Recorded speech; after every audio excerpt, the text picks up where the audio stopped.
Thank you, Catherine, and thank you to all the contributors. It's a really interesting discussion. Just a couple of things.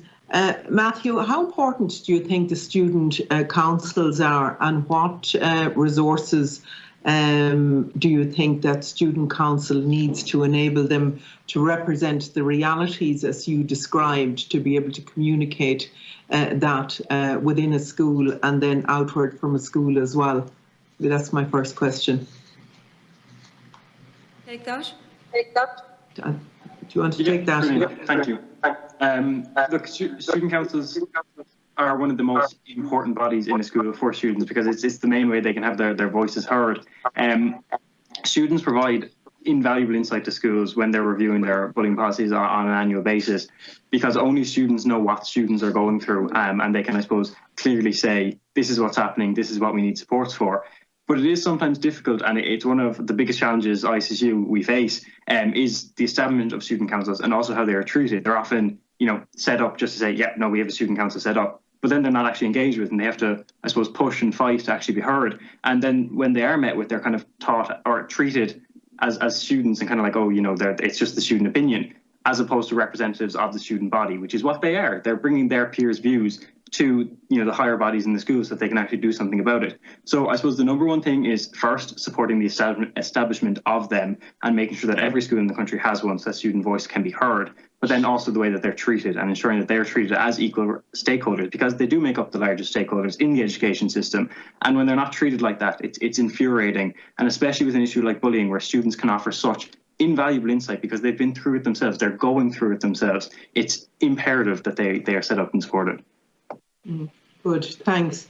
And just the INTO and the TUI, how can we introduce a higher value on social and emotional intelligence?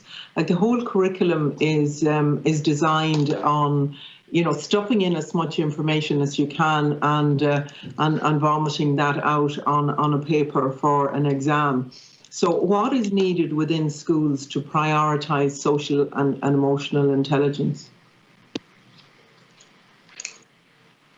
David. David O'Sullivan. Yes, thank you for that. Obviously, there is now a move towards wellbeing and the introduction of wellbeing on the curriculum, and that is to be welcomed. Obviously, to develop pupil skills and obviously to build on their capacity in relation to, I suppose, how they engage with society and with their peers in general. So I think the introduction of the wellbeing curriculum would be, obviously, it is a very welcome step. Now, obviously, for that to be introduced, we would again call for resources, appropriate training, and the supports to be put in place as well. Thank you. Okay. Yeah, I mean, I just think that we need to, rather than have it as an add-on, we need to really ensure that it's the culture of promotion of social and emotional intelligence that's embedded into a school culture rather than, tacked on to something else.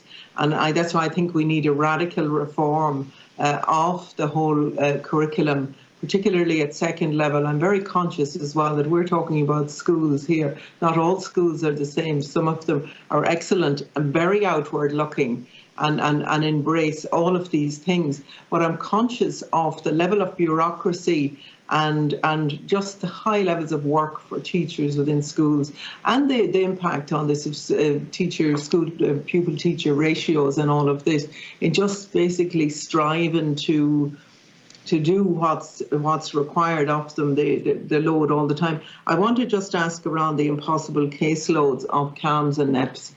And we have to ask the question, when is a service not a service? And that's when it's not accessible, or it's not accessible in a timely way. And that is no reflection whatsoever on those working either within NEPs or CAMS, but it is just not fit for purpose.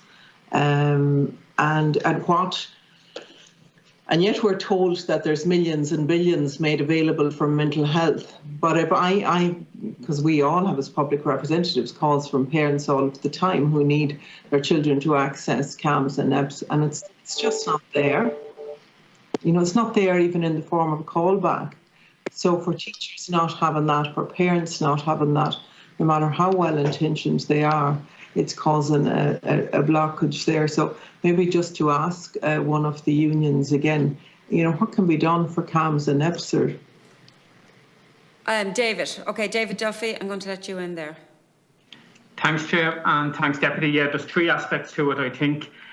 Firstly, in relation to the social emotional intelligence, there's the wellbeing programme and junior cycle. Also, there's the forthcoming senior cycle review from the NCCA. That report is due to go to the Minister soon. The TUI in its commentary in relation to the devising of that report, we believe that education should be respected in its widest sense.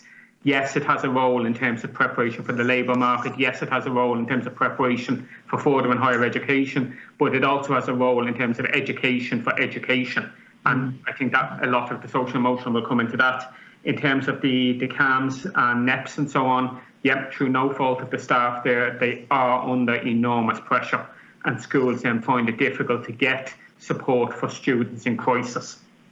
And the third aspect, I think, to your question is the other supports that are needed for schools to deal with social emotional intelligence and also students in crisis are the pastoral supports like guidance counsellors, like middle management, like HSCLOs, and also then you make reference yourself, Deputy, to the pupil-teacher ratio.